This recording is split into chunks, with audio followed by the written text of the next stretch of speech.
Olá, eu sou o professor João Nunes da Silva e este é o seu canal, professornunes.jms. Se você ainda não se inscreveu, não deixe de fazer isso. Se inscreva, dê um like e ative o sininho para receber nossas novidades. Este canal é um canal de sociologia, de política, de atualidades e muito mais. Vamos falar de sociologia. A sociologia é uma ciência nova. No final do século XIX, teve o seu desenvolvimento basicamente no século XX, assim como as outras ciências sociais. Mas para entender a sociologia é preciso saber como é que começou essa história. Vamos lá. Na Grécia Antiga, no século IV, V a.C., por exemplo, já encontramos filósofos gregos que vão ter uma preocupação em conhecer tudo à sua volta. A preocupação com a sociedade já vem nesse momento aí, com a chamada polis grega, que significa cidade em grego.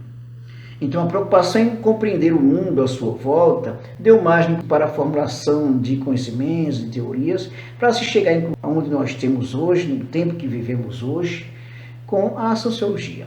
A sociologia tem como objeto de estudo a coletividade, é o estudo dos grupos sociais e seus processos, podemos dizer assim, em poucas palavras. O que tem a ver os filósofos gregos com a sociologia? À medida que os filósofos gregos, como Platão e Aristóteles, por exemplo, tiveram a preocupação de estudar a sociedade, formular teorias sobre a sociedade, vamos ter aí o seu aprimoramento ao longo do tempo. A partir dos filósofos gregos, nós vamos ter, na Idade Média, que durou longos anos, longuíssimos anos, a influência dos filósofos gregos, como Platão e Aristóteles, a partir da Igreja Católica. O teórico doutor da Igreja, o Santo Agostinho, tem a sua base de estudo da sociedade a partir dos princípios filosóficos do Platão sobre o idealismo, sobre o plano das ideias. E aí o Agostinho, Santo Agostinho, vai considerar os princípios do idealismo de Platão e pensar isso numa sociedade, para entender a sociedade, unindo com o cristianismo. Já o outro doutor da igreja, o Santo Tomás de Aquino, vai se basear no Aristóteles, no uso da razão, da lógica e como se materializa a razão, como se temos a prática social, podemos dizer assim.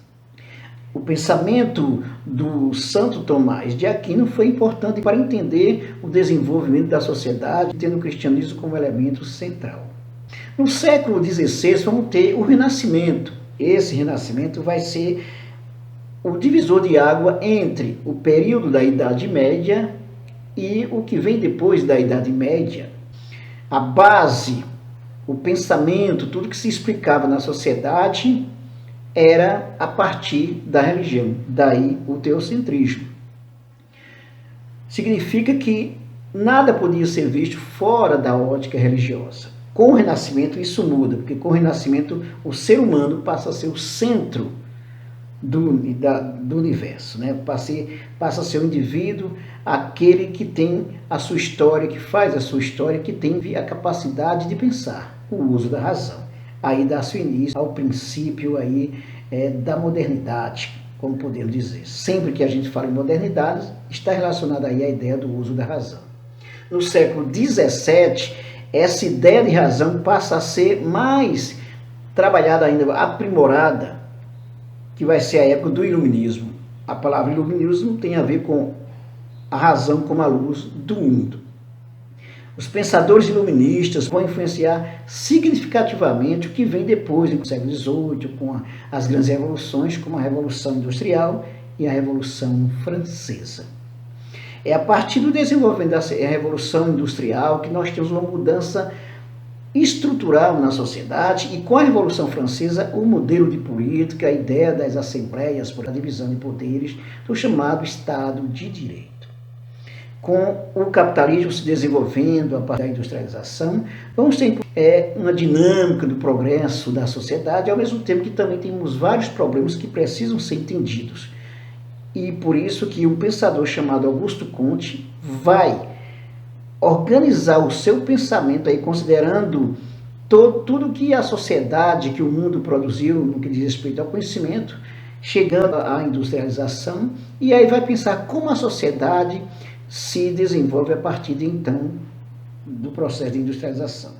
Aí o Augusto Comte vai pensar, para explicar a sociedade é preciso ser científico, é preciso se basear na ciência como a ciência da natureza.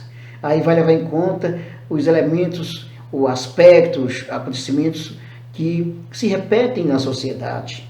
E aí vai tomar emprestado a ideia de leis naturais para usar, inclusive, na ciência da sociedade, essa nova ciência que ele constituiu.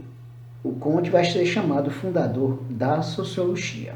Pois bem, com Augusto Comte, ele formula todo o seu pensamento e cria um curso chamado Curso de Filosofia Positiva, onde ele apresenta os elementos centrais para a explicação da sociedade. Ele considera que a sociedade sai de uma forma simples para uma forma mais complexa, avançada, que é a sociedade industrial, essa sociedade que precisa do uso da ciência.